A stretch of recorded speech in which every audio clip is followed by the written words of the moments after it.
Europhonica.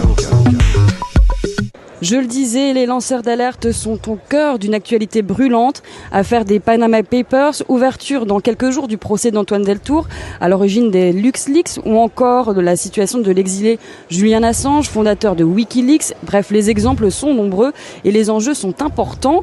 Et pourtant, demain, le Parlement européen devra voter ou non pour une directive sur la protection du secret des affaires qui pourrait, selon certains observateurs, remettre en cause le travail des journalistes et la situation des lanceurs d'alerte. Nous donnerons la parole à quelques-uns de ses opposants dans quelques instants, mais pour l'heure, nous recevons en plateau Virginie Rozière, députée européenne, membre du groupe de l'Alliance progressiste des socialistes et démocrates au Parlement européen. Virginie Rozière, bonjour. Bonjour. Et c'est Romain qui m'a rejoint également en plateau, qui s'est intéressé tout particulièrement à cette directive sur le secret des affaires. Bonjour Romain. Bonjour Elsa, bonjour à tous, bonjour Virginie Rozière.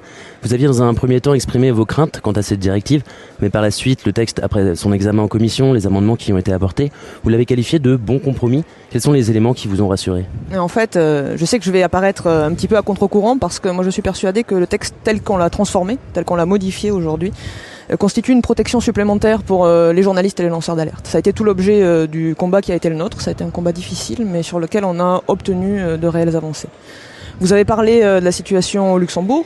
Aujourd'hui, on a déjà une législation au Luxembourg qui permet de poursuivre les journalistes et les lanceurs d'alerte qui divulguent des secrets d'affaires. C'est d'ailleurs ce à quoi est confronté aujourd'hui Antoine Deltour. Dans la directive, nous protégeons les journalistes. En fait, nous excluons complètement les journalistes du champ d'application de la directive. Demain, avec cette directive, un journaliste ne pourra pas être poursuivi pour divulgation de secrets d'affaires. Et ça, c'est une protection qui n'existe dans aucun autre domaine du droit. C'est une avancée assez considérable et un précédent dans la protection de la liberté de la presse, qui est une conquête du groupe socialiste et démocrate.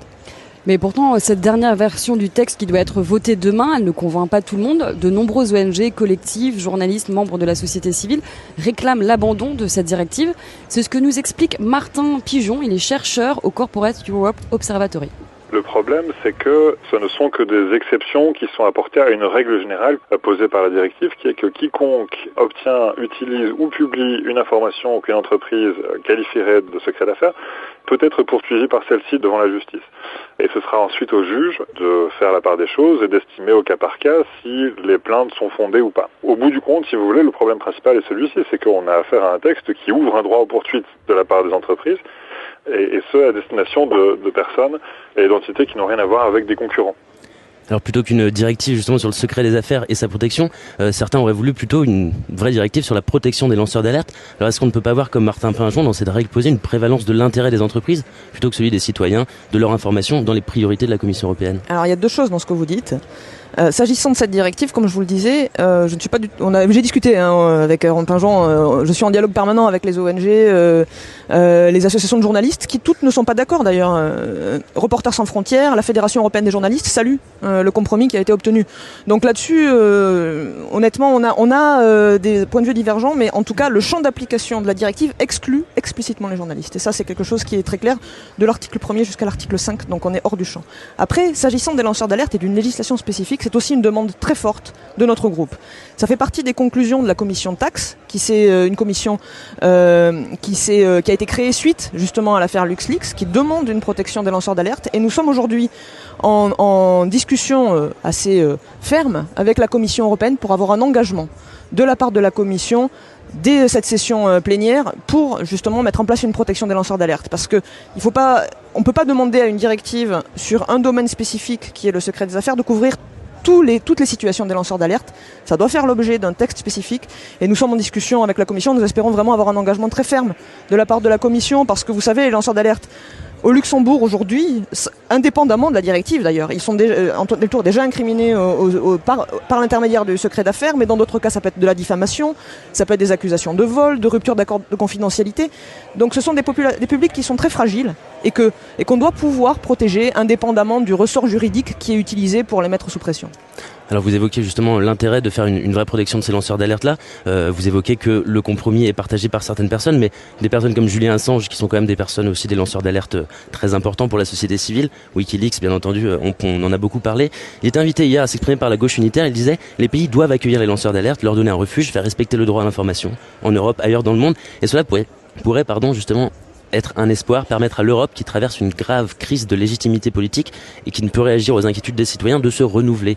Et justement, que pensez-vous de cette phrase-là ? Mais je suis totalement d'accord. Comme je vous le disais, nous demandons une protection des lanceurs d'alerte.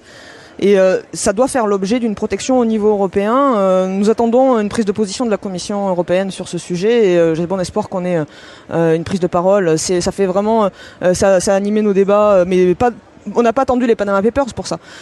C'est un débat récurrent, une pression que nous mettons sur la Commission depuis longtemps. Et comme je vous le disais, c'est dans les conclusions de la Commission Taxe qui ont été prises il y a plusieurs mois de ça.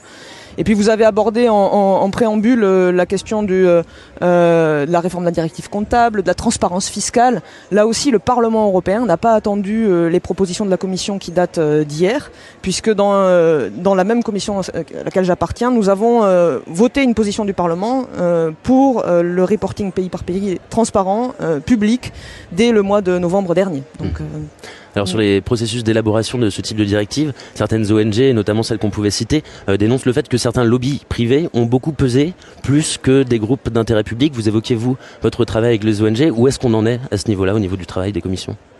Vous parlez sur la directive sur de celle-là plus particulièrement. Effectivement, sur la proposition initiale, je m'étais exprimé d'ailleurs très fermement sur ce sujet. La proposition initiale qui a été mise sur la table par la Commission n'était pas acceptable. Elle ouvrait la possibilité de poursuivre de manière beaucoup trop large n'importe qui.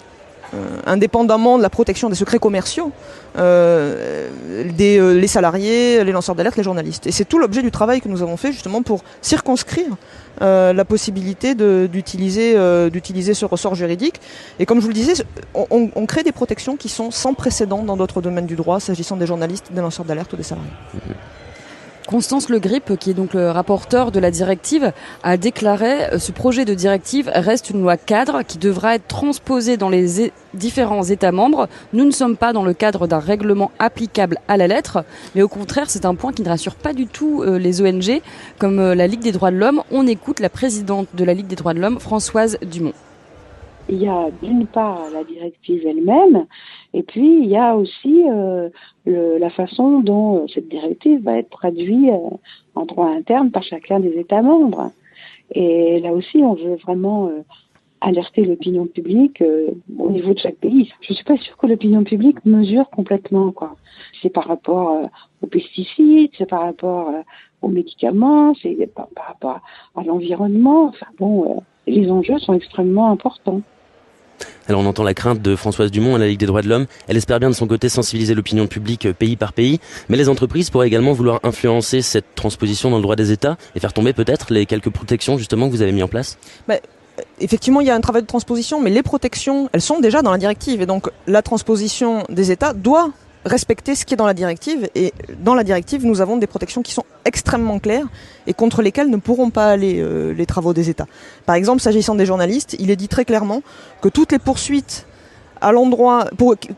contre l'exercice de la liberté d'expression et d'information, contre la liberté et le pluralisme des médias au titre de cette directive, doivent être rejetées. Donc on exclut strictement toute poursuite au travers de cette directive s'agissant des journalistes. Alors, c'est-à-dire que c'est le juge judiciaire qui devra faire son travail ensuite. La pression, ne serait-ce que justement cette pression judiciaire au départ, comme voilà le cas de Antoine Deltour par exemple, c'est aussi peut-être décourageant pour certains journalistes d'avoir ne serait-ce qu'à subir cette procédure. C'est effectivement la question des procédures abusives, mais qui existent indépendamment de tout autre ressort. Elle existe aussi pour des cas de diffamation, pour accusation de vol ou de recel, de rupture de confidentialité. Et c'est pour ça, parce que justement c'est une pression qui peut s'exercer sur les lanceurs d'alerte, qu'on doit avoir un texte cadre pour les protéger, encore une fois, indépendamment du ressort juridique qui est utilisé.